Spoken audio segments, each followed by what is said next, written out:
इसी पल में रहना, अंतस ध्यान यानी अंतर्मुखता। अगर ध्यान से तुम्हें इतना प्रेम है तो उसे टूटने क्यों देते हो? वो मत करना जो तुम्हें पसंद है, बल्कि वो करना जो तुम्हारे लिए सही है, श्रेष्ठ है।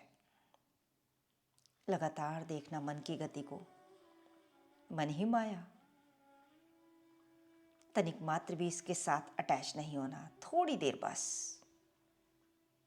मन से हटकर मन की गति को केवल वॉच करना। अपनी ट्रू नेचर में आप अकर्ता हैं, नॉन डूअर हैं। Simply look. एक पल तो ऐसा आता है ना, जिसके बाद कोई पल नहीं आता। बस इसी पल को पकड़ना सीखो, पकड़ ही लो। ऐसे ही कोई बात मत मान लिया करो, सच्चाई तक जाओ, क्योंकि तथ्य ही सत्य का द्वार है। कहाँ खोए हो? इसके लिए हमें 3 तलों को समझना होगा। सबसे नीचे का तल है कल्पना। कल्पनाओं में नहीं जाना। सबसे ऊपर है सत्य, बीच में है तथ्य। तथ्यों पर जाने के लिए, समझने के लिए किसको प्रेरित किया जा रहा है? जो सत्य पर बैठा है उसको।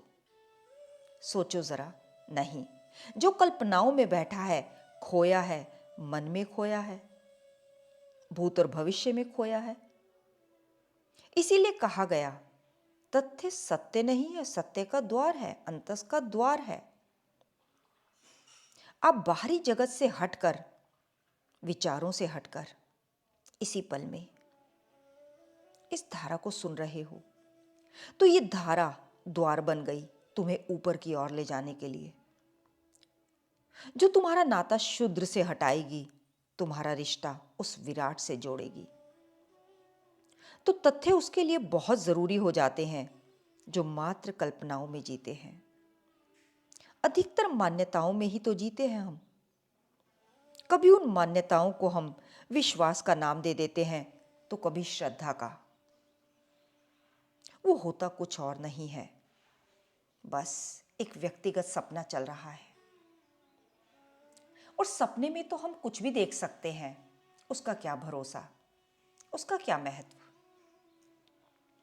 भीतर झांकना।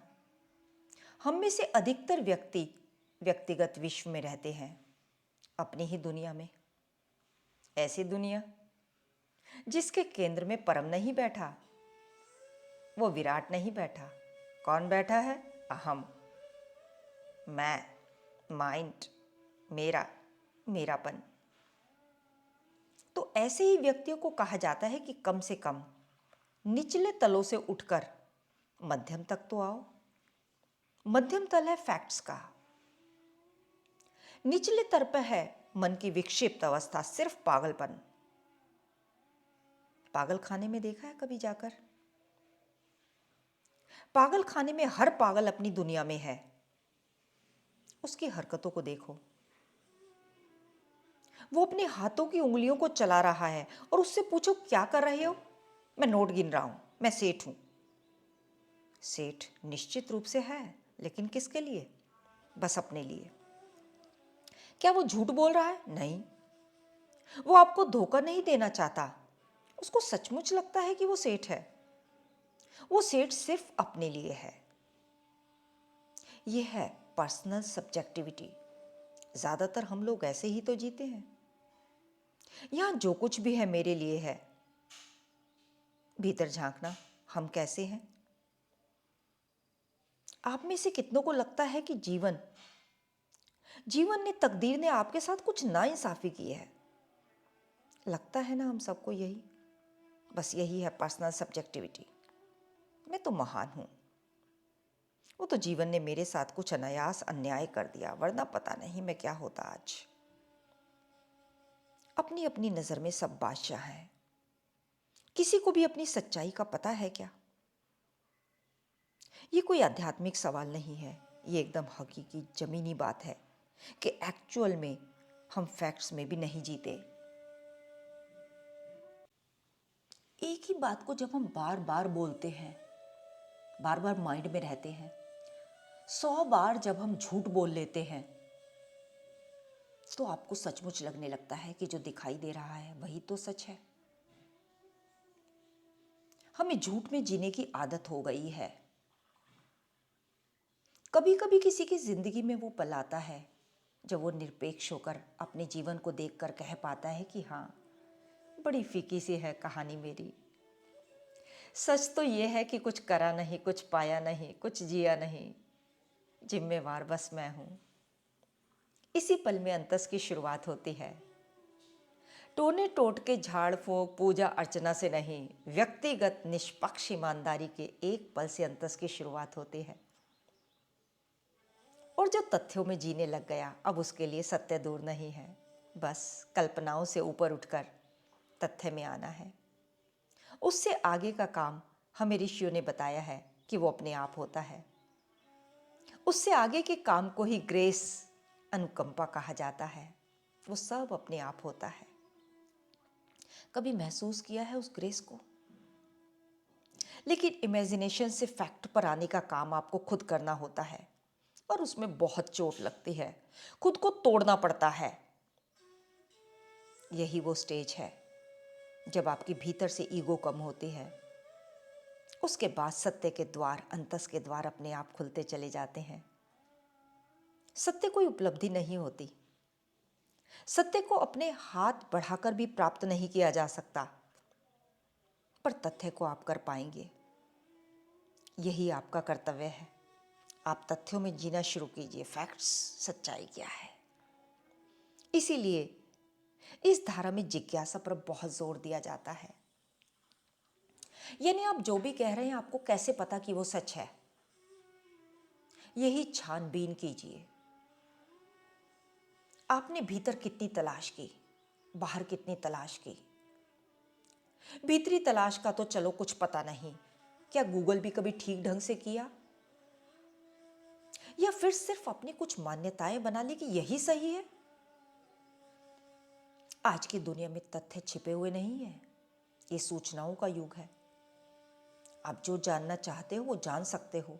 बस इसके लिए काम कीजिए। आपकी जो भी केंद्रीय और ठोस मान्यताएं होंगी अपने बारे में, जीवन के बारे में, दुनिया के बारे में, ताकि फिर झूठ ना बोल पाए। 8-10 फिर उनकी छानबीन कीजिए और पता लगेगा कि 10 में से 8 गलत निकलेंगी, एकदम गलत। हमें तथ्यों का ही, आंकड़ों का कुछ पता नहीं, लेकिन हमें यकीन है, पूरा कॉन्फिडेंस है कि मैं ही सही हूं। मायावी इंसान की यही पहचान है कि मुझे सब पता है।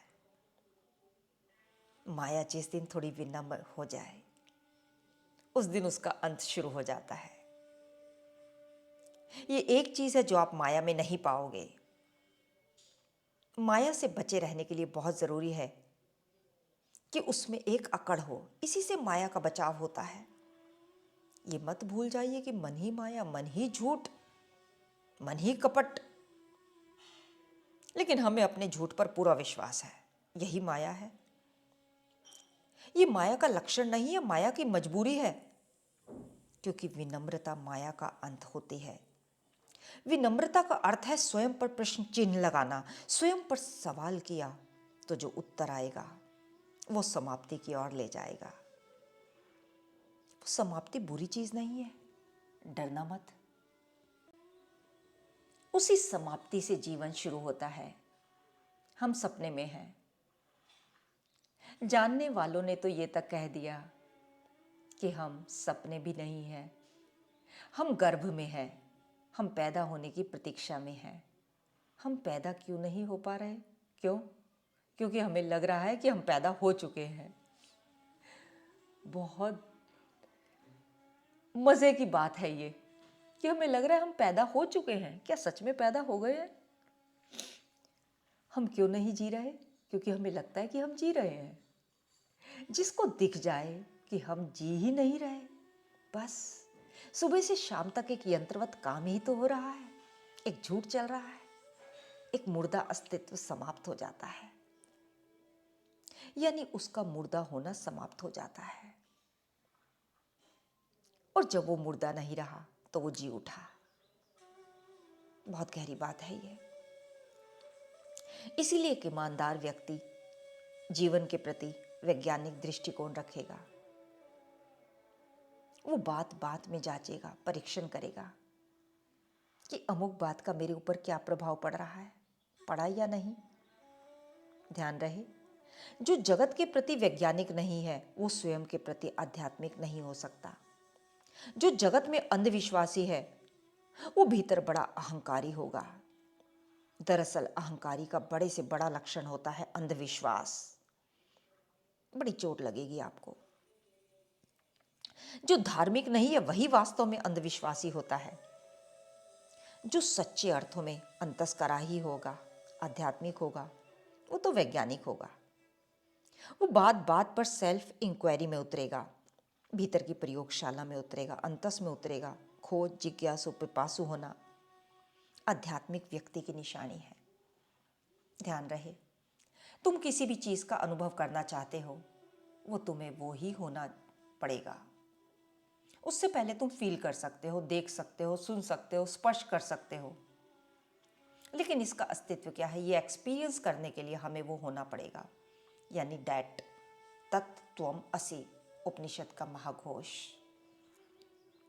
जो तुम्हें अनुभव करना है उसका आंतरिक विश्लेषण चाहिए, उसकी आंतरिक अनुभूति चाहिए। इस फूल को सूंघा जा सकता है, देखा जा सकता है, लेकिन फूल बने का अनुभव तुम कब करोगे? जब तुम फूल बनोगे। इसी तरह ईश्वर को समझा जा सकता है, समझाया जा सकता है अलग अलग ढंगों से।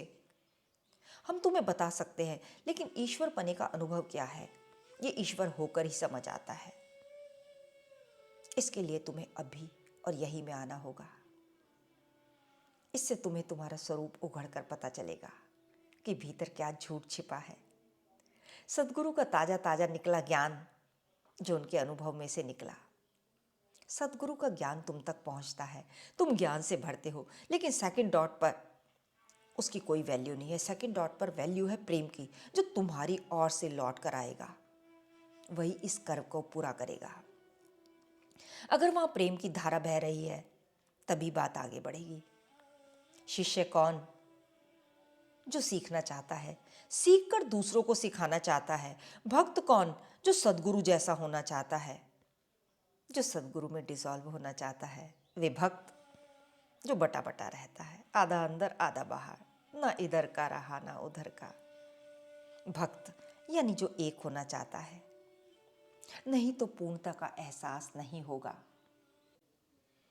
अगर सदगुरु की ओर से ज्ञान और प्रेम किसी यौगिक क्रिया के माध्यम से तुम तक पहुंच रहा है तो शिष्य की तरफ से श्रद्धा, निष्ठा जाएगी। यस, यही तो है जो हमारे भीतर के भावों को उठा रही है। अब वृत्तियां बाहर नहीं, भीतर की ओर भागती हैं। बस निष्ठा परफेक्ट होनी चाहिए। अंतस की सभी क्रियाएं, सभी सीख आपके अनुभव में आनी चाहिए। आ रही हैं क्या? अभी किसी को भी ये एक्सपीरियंस मिल सकता है। 48 घंटे तक ये जोत जलती है। जला सको तो जला लो अपनी जोत। ये ज़रूरी नहीं है कि सारी योगी क्रियाएं तुम्हारे जीवन में काम करें, लेकिन कोई भी क्रिया तुम्हारे लिए कब काम करेगी? जब तुम नाउ एंड हेयर, अभी और यहीं में रहोगे। मुश्किल है ज़रा, बस सीधे बैठो, आलस्य पूर्वक नहीं। जो कहा जा रहा है उसे पकड़ते जाओ। जो तुम्हें लग रहा है कि मेरे लिए सही है उसको दृढ़तापूर्वक भीतर लो।